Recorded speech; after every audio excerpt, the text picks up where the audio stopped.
리쥬란이라는 상품명인데 너무 유행하고 있죠. 힐러라는 이름으로 이름을 굉장히 잘 지었다라고 생각을 하는데 리쥬란 HB 플러스라는 게 나왔다라고 생각을 하시면 되고요.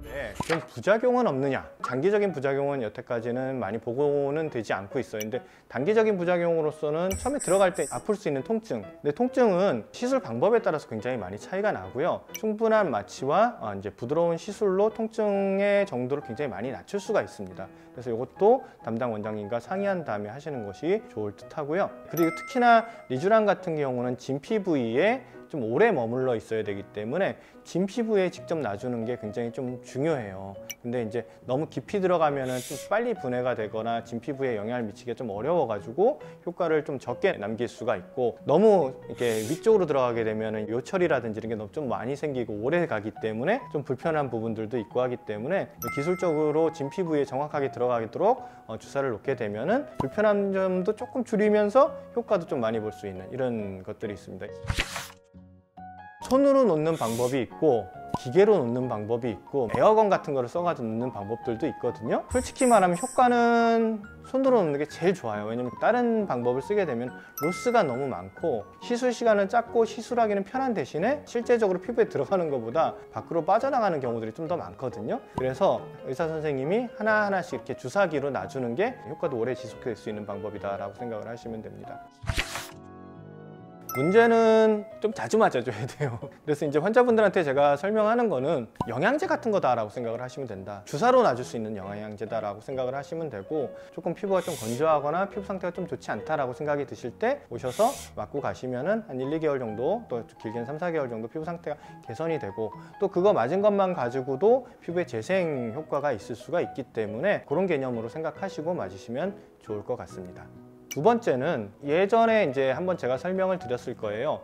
스컬트라, 주베룩, 올리디아 등등의 것들을 설명을 드렸는데, 콜라겐 촉진제, 그러니까 콜라겐 스티뮬레이터라고 하는 것들인데, 콜라겐 자극을 피부 내에서 촉진을 해주는 제품들이 있어요. 이거는 사실 리쥬란하고는 조금 다른 개념이에요. 리쥬란은 피부의 상태 자체를 개선시킨다라고 생각을 하면 되는데, 이런 주베룩 같은 주사들은 피부의 질감이라든지 그러니까 피부의 콜라겐 자체를 직접적으로 생성을 촉진을 시켜주는 거예요. 피부의 탄력 개선, 피부가 좀 쫀쫀해졌으면 좋겠다 이런 느낌들, 그리고 흉터 치료, 이것만 가지고는 흉터 치료가 조금 약할 수가 있어서 레이저랑 같이 써가지고 그러한 레이저의 작용들을 조금 더 올려주는 형태, 이런 형태로도 많이 쓰고 모공 같은 부분에도 치료를 좀 할 수가 있어요. 주베룩 볼륨하고 이 주베룩하고는 다른 점이 뭐냐면은 얘도 결국은 이제 분자량을 좀 작게 만들어 놓은 거예요. 그래서 안에 깊이 들어가 가지고 콜라겐 형성을 많이 시키는 것보다는 진 피부에 들어가서 직접적으로 콜라겐 현상을 부드럽게 시킬 수 있는 자극이다 라고 생각을 하시면 됩니다. 물론 두 개가 조금 겹쳐지는 면이 있기는 하지만은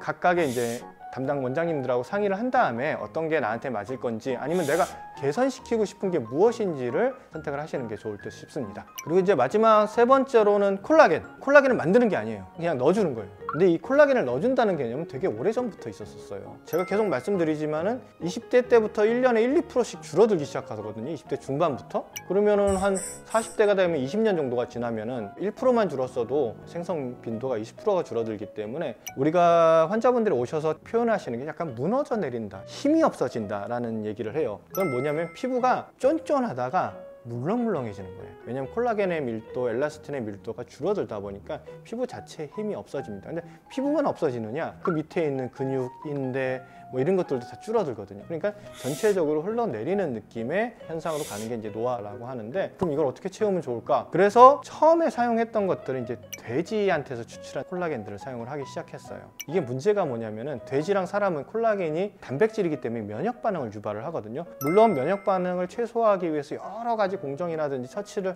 거쳐요. 그래도 넣어주면 면역 반응이 일어나는 경우들이 있었어요. 근데 이런 면역 반응은 한번 일어나면 걷잡을 수가 없거든요. 그리고 콜라겐이 주사로 넣게 되면 이걸 제거할 수 있는 방법도 굉장히 까다롭고 어렵기 때문에 약간 문제가 됐었어요. 그래서 한동안 사용을 안 했죠. 그리고 나서 이제 아까 얘기했던 리쥬란 같은 PN 제제라든지 주베룩 같은 이런 녹는실 제제들이 이제 주로 유행을 타다가 최근에는 사람한테서 뽑아낸 콜라겐을 만드는 기술들이 나오기 시작을 했습니다. 얼마 되지는 않았어요. 그래서 이제 향후 추이를 저는 좀 지켜볼 생각이기는 한데, 물론 지금은 허가를 받아가지고 여러 가지 실험을 통해가지고 특히 문제가 없고 인체에 지입해도 된다라고 허가가 나 있는 상황이기는 합니다. 나온 지가 그렇게 많이 되지는 않았기 때문에 요거는 조금 조심스럽게 접근을 하는 편이 좋지 않을까라는 생각이 들기는 합니다. 일단 가장 많이 쓰는 것들이 폴리누클레오타이드 계열인 리쥬란 계열들, 그 다음에 사용하는 것들은 이제 주베룩 같은 것들, 그 다음에 최근에 나온 일체 유래된 콜라겐들, 이런 것들이 있다라고 생각을 하시면 됩니다.